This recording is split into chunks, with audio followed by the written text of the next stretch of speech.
encore une fois, Zoflow.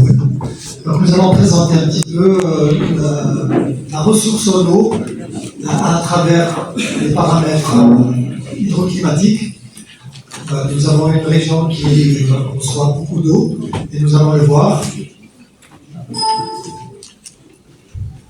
Tout d'abord, je vous montre deux photos contrastées de l'oued Sebaou. En bas, c'est totalement sec, donc c'est au mois de septembre. Et puis en haut, le Sebaou qui s'écoule et qui va même submerger la digue qui a été réalisée au niveau de Serraoudol. La même chose un peu plus bas, avant le pont de Bougie. Vous avez la crue du 24 et la même photo cet été. Donc nous avons une région et même un pays où on a soit beaucoup, ou même parfois trop d'eau, donc il y a des inondations, il y a des dégâts, et aussi un paysage désolant, il n'y a pas d'eau. Donc si on vient se promener en Algérie pendant cette période-là de l'été, c'est un pays qui est sec, où il n'y a pas d'eau. Par contre, si on vient comme il y a la semaine dernière, il y a vraiment beaucoup d'eau. La même vue, mais vue vers l'avant, donc toujours avant pont de Bougie. Et derrière la digue, bon, il n'y a rien du tout aussi. Je vais essayer d'aller vite. Et derrière la digue, on a énormément d'eau, à tel point que même au niveau ici de la digue, elle a été submergée, l'eau est passée. Il y a 2,50 m d'eau qui passe ici. Ça, c'était en novembre 2021. Alors, on va présenter hydrologiquement la région. Nous avons ce qu'on appelle le bassin versant ici du Sebaou, qui s'étend du Durdura, l'Akfadou, et puis les contreforts du massif central de Kabylie, et aussi la chaîne côtière, qui un petit peu nous isole de la mer. Et puis vous avez le barrage de Taxet, et chacun des numéros là, le 15, 16, 17, 18, 19, c'est les sous-bassins versants jusqu'au 20, qui est surtout sur la plaine de Boumadès, et qui constitue l'ensemble du bassin versant. Et nous avons aussi de l'autre côté le 8, c'est et le 9, c'est là où il y aura le futur barrage de Sébérita. Alors, dans la région, nous avons des stations qui mesurent la pluie, gérées par la météo ou par la NRH, avant même l'agronomie, par l'agronomie d'agriculture en gérée. Vous avez une station hydrométrique où il y a beaucoup d'eau ici aussi, avec les échelles de mesure, et aussi pratiquement à sec, ici avec les étudiants universitaires. Les situations qui donnent de la pluie dans le nord de l'Algérie ou le nord de l'Afrique sont résumées à travers ces deux images satellitaires.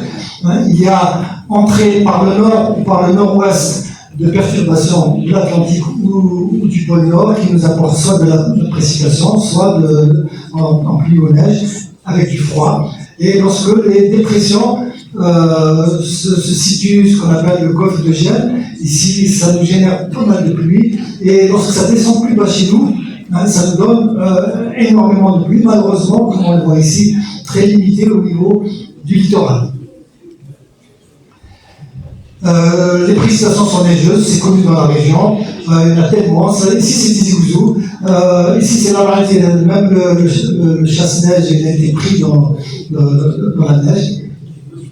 Sur les sommets, on a enregistré jusqu'à 6 mètres de neige. Là nous sommes à un endroit où si nous avons tout le pluviomètre totalisateur, on n'a pas besoin ici d'une échelle pour aller le relever. Habituellement, il faudrait vraiment faire un peu de sport pour aller le relever.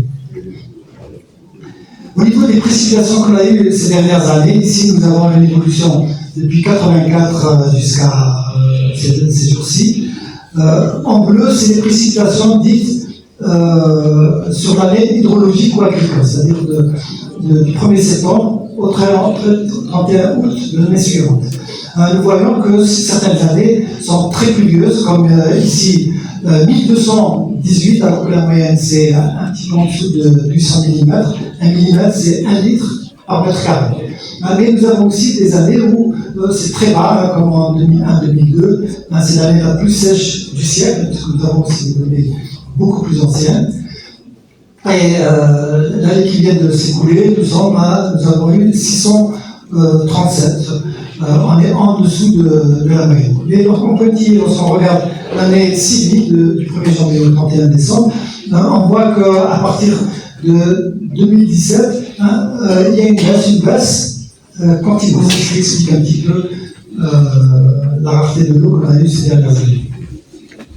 Au niveau de la répartition mensuelle, nous avons des mois où il pleut pas mal, donc ça c'est des moyennes sur une quarantaine d'années. De novembre jusqu'à mai, nous avons 84-85% des pluies qui tombent à ce moment-là. Sinon, en juin, on voit il n'y a pas grand-chose, en juillet, il n'y a pas grand-chose, en septembre aussi, et octobre, ça se redresse un petit peu.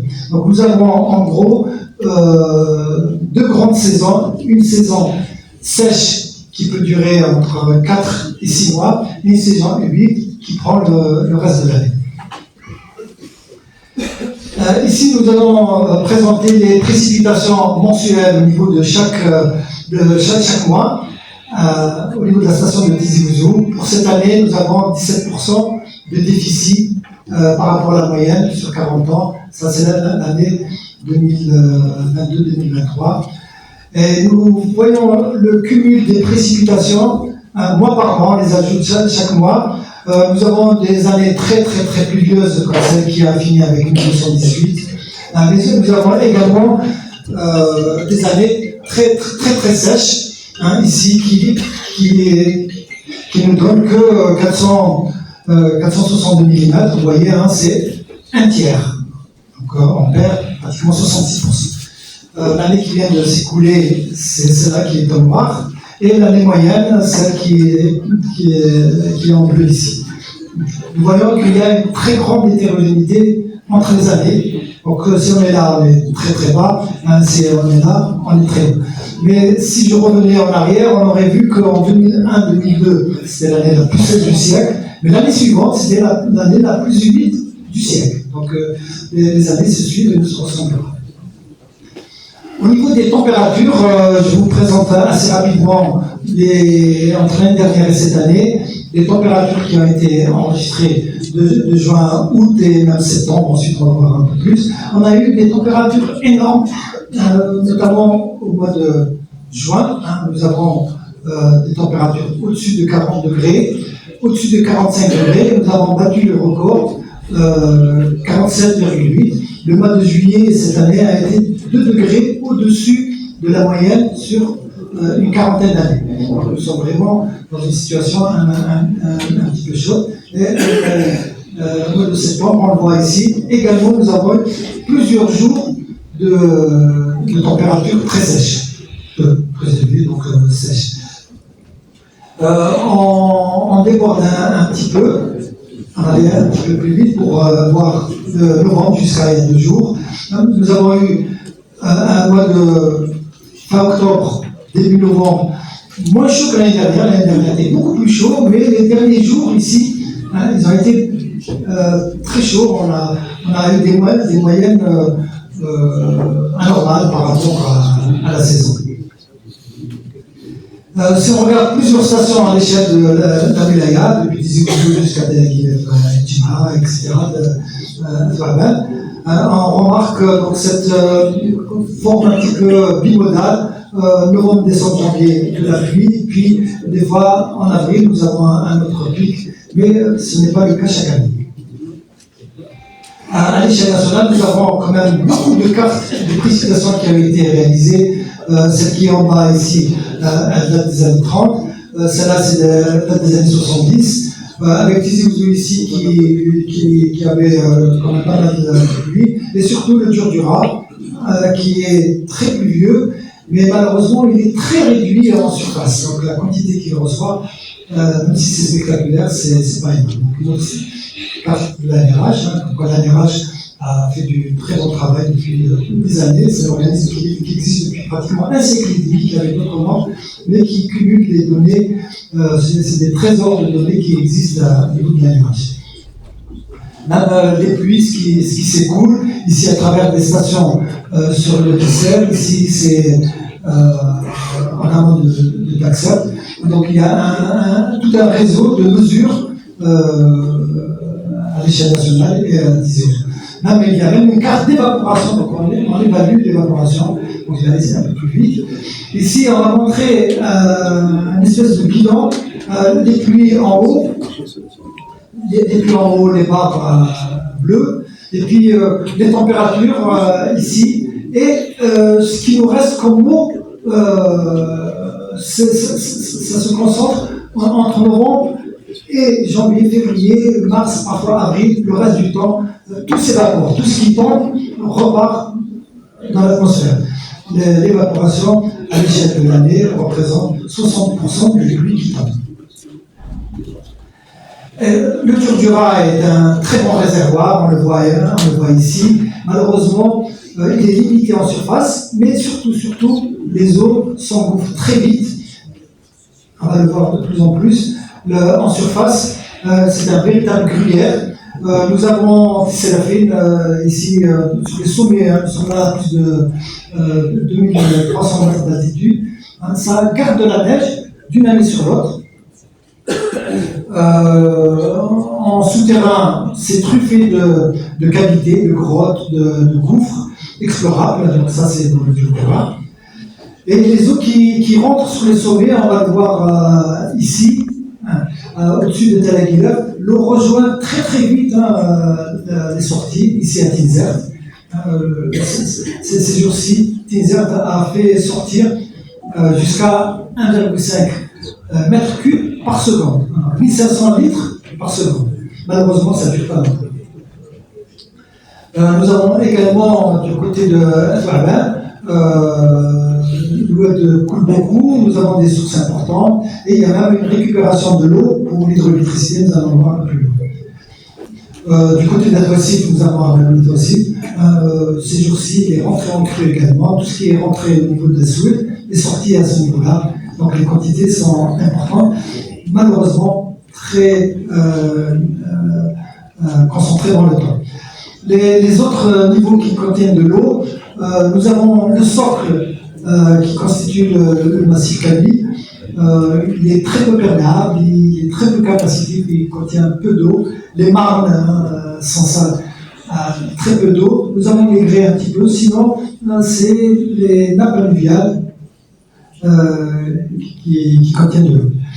Si on regarde au niveau des sous-bassins versants, nous avons des quantités qui peuvent être importantes, notamment en écoulement. On a ici, puisque la station de Borlier qui est là, c'est elle qui contrôle tout ce qui sort de tout le bassin versant du Turdura-Sebaou. On peut avoir des débits instantanés de 2500 mètres cubes par seconde. Voilà les apports eux-mêmes. Donc on peut avoir les années les plus pluvieuses, 1,2 milliard mètres cubes dans l'année. Mais ça, c'est les maximums. Sinon, on est beaucoup plus bas, on peut discuter.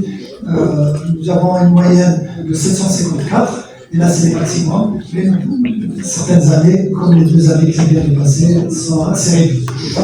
Si on compare les précipitations par rapport au débit, les précipitations sont en novembre, décembre, janvier, et les débits dans les cours d'eau sont un petit peu décalés, dû à la nature neigeuse de certaines précipitations.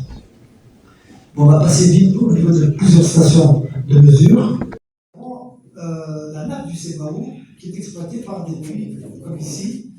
Et si on retient de l'eau dans l'oued, nous allons pomper ici dans le forage, et nous tirons cette eau, et l'eau est filtrée naturellement, on a de l'eau d'excellente qualité. Donc, préserver de l'eau là-dedans, voilà un lieu de stockage intéressant. Donc, je reprends, lorsque c'est décrit comme ça, si on revient en arrière, remplir le web, c'est intéressant. Dommage que ça soit instantané, et juste après, tout va à la mer. Voilà, parce qu'il y a plus d'eau, ces forages peuvent être producteurs comme il faut.